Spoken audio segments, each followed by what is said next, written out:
The 12 Dancing Princesses. There was once a king who had 12 beautiful daughters. He was very fond of them and didn't want them to ever leave home. The 12 princesses slept in 12 beds, all in one enormous room. When they went to bed, their door was locked with triple bolts. Every morning, though, their shoes were found to be quite worn through, as if they had been danced in all night long. The king couldn't understand how this was happening, so he proclaimed to one and all that any man who could discover where the princesses went dancing could marry one of them and become king. But no man ever could. One day, though, a young soldier who had been wounded in battle came to town and read about the reward. On his way to the palace, he met an old woman. He told the old woman that he was going to discover where the princesses went dancing. "Well," the old woman said, "you look like a fine man. Be sure not to drink any wine, and also take this magic cloak that will make you invisible." The soldier thanked the old woman and continued on his path. Once he arrived at the palace, he was welcomed in, given fine new clothes, and settled in a room next to the princesses' bedchambers. Just as he was going to lie down, the eldest of the princesses brought him a cup of wine.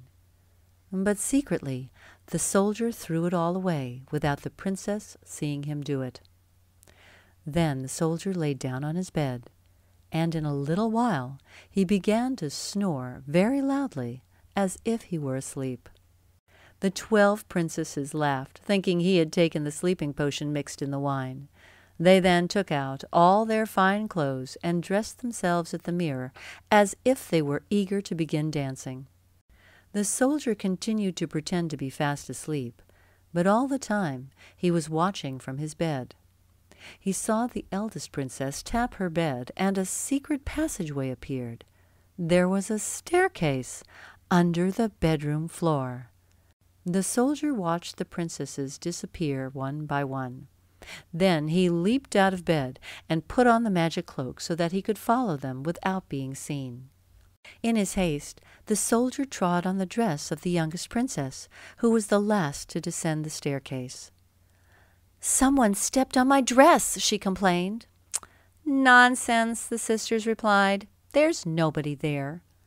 Next, they passed a forest where all the trees were made of silver. The soldier wished to take some token back, so he broke off a little branch, and there was a loud noise from the tree.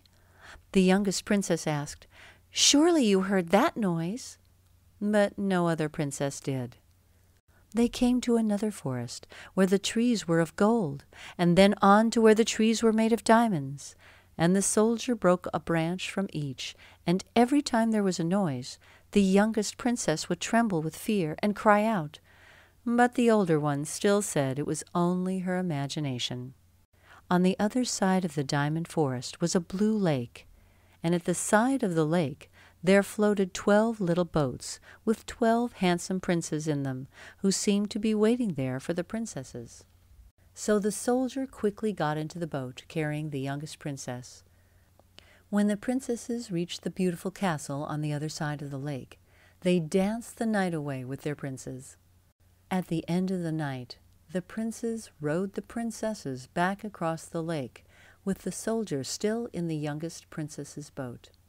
When they came to the secret staircase, the soldier swiftly and silently ran on ahead before the princesses and laid himself down on his bed to sleep. The princesses returned to their bedchamber and went to sleep as well. In the morning, the soldier went to the king and showed him the silver, gold, and diamond branches, and also took him to see the secret staircase. The 12 sisters looked on in disbelief. "Congratulations," said the delighted king, and as promised, the soldier was allowed to marry one of the princesses. He chose the youngest one, and they happily danced together many, many times for years and years to come. The end.